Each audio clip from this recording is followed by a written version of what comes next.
Nah, jadi dalam analisis korelasi itu hasil itu terentang dari -1 sampai 1.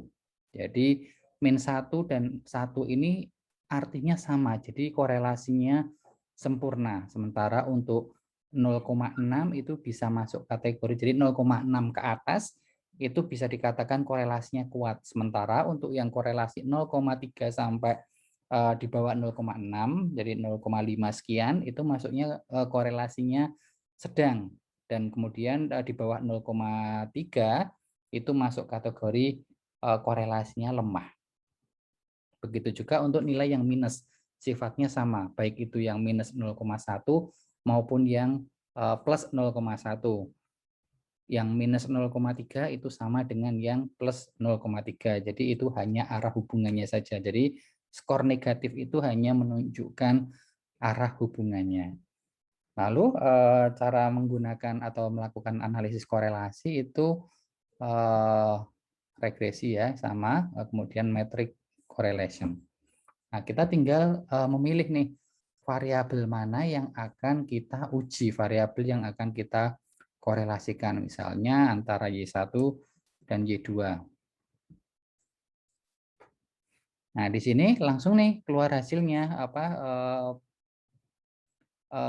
hasil korelasinya langsung kelihatan antara variabel Y1 itu memiliki korelasi. Jadi korelasi itu kan R ya. Jadi teman-teman ingat-ingat korelasi itu adalah R kecil. Jadi ketika person R itu adalah korelasi person, itu di sini hasilnya 0,75. Jadi masuk dalam kategori kuat dengan p-value skor P 0,008 atau 0 di bawah 0,01. Jadi pernyataannya adalah ada hubungan yang signifikan antara yang sangat karena di bawah 0,1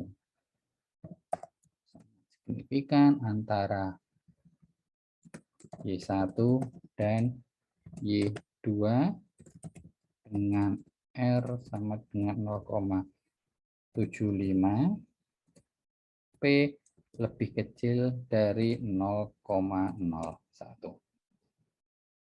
Nah, penulisan kesimpulannya seperti ini. Ini artinya 0,75 itu hubungannya sangat kuat antara Y1 dan Y2, itu hubungannya sangat kuat. Ya, hubungan signifikan yang sangat kuat. Nah, lalu bagaimana jika hasilnya misalnya minus? Kita cari apakah ada variabel yang nah ini. Ya, kalau ini menunjukkan antara X1 dan X2 itu hubungannya sempurna nih, hubungan antara X1 dan X2. Jadi R-nya 1, benar-benar bulat 1 dengan p-value lebih kecil dari 0,01. Cuman dalam dunia kenyataan, dunia nyata, hal ini sangat jarang terjadi. Korelasi dua variabel sampai skornya 1 itu ibaratnya tuh kalau kita bikin lingkaran gitu, jadi ada variabel X, variabel Y, itu korelasi 1 itu mereka jadi satu gini, jadi dua lingkaran jadi satu. Sementara kalau yang dimaksud dengan korelasi kuat itu pertautannya ya gimana ya menunjukkannya. Jadi sebuah korelasi itu bisa digambarkan begini. Ini variabel X1, kemudian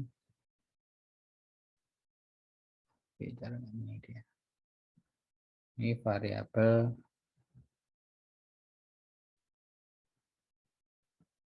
X2.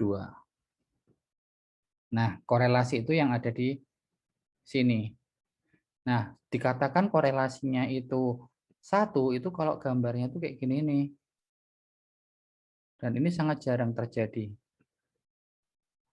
Nah, ini anggap lingkaran yang ya, anggaplah sebagai bentuk lingkaran yang bagus ya. Susah bikin lingkarannya kalau gini. Nah, ini dua lingkaran ini benar-benar tumpuan kalau korelasinya bagus. Nah, dikatakan tidak berkorelasi kalau variabelnya kayak gini terpisah.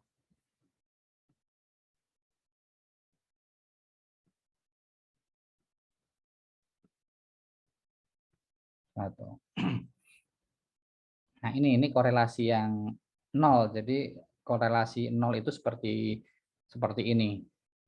Nah, kalau yang korelasi lemah itu mungkin bentuknya akan seperti ini kurang lebih.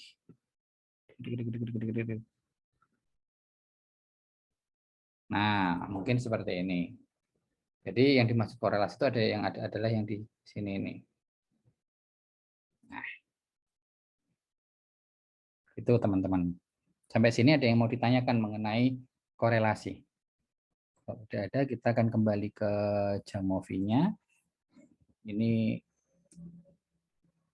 kita akan mencari variabel yang bisa menunjukkan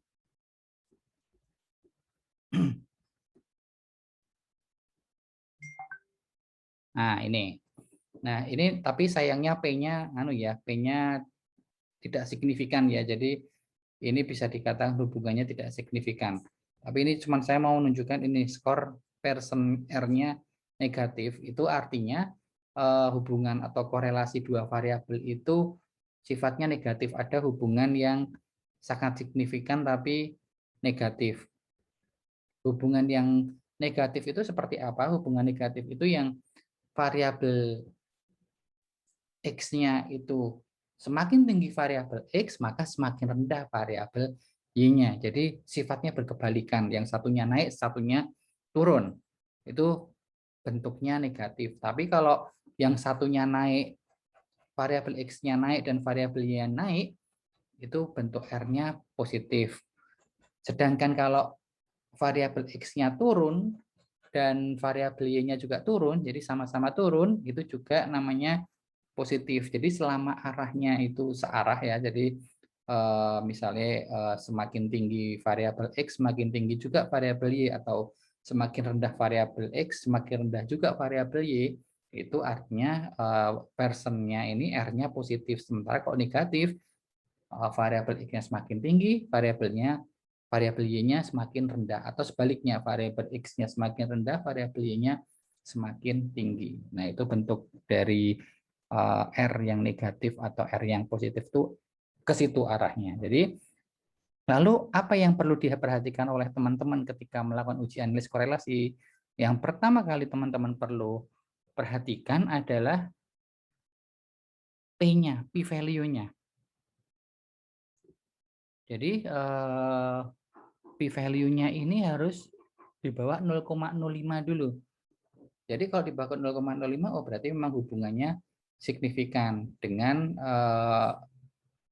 analisis produk moment person R-nya 0,75 seperti itu. Itu yang perlu menjadi pertimbangan dari teman-teman awalnya adalah ini. Nah, tapi teman-teman jangan lupa ya, untuk melakukan analisis korelasi itu tetap dibutuhkan uji normalitas untuk setiap variabelnya. Jadi setiap variabel dilakukan uji normalitas dulu. Karena kalau tidak lolos uji normalitas, maka perlu ada penyesuaian. Nah, penyesuaiannya sudah pernah kami berikan ketika pertemuan-pertemuan sebelumnya mengenai uji normalitas.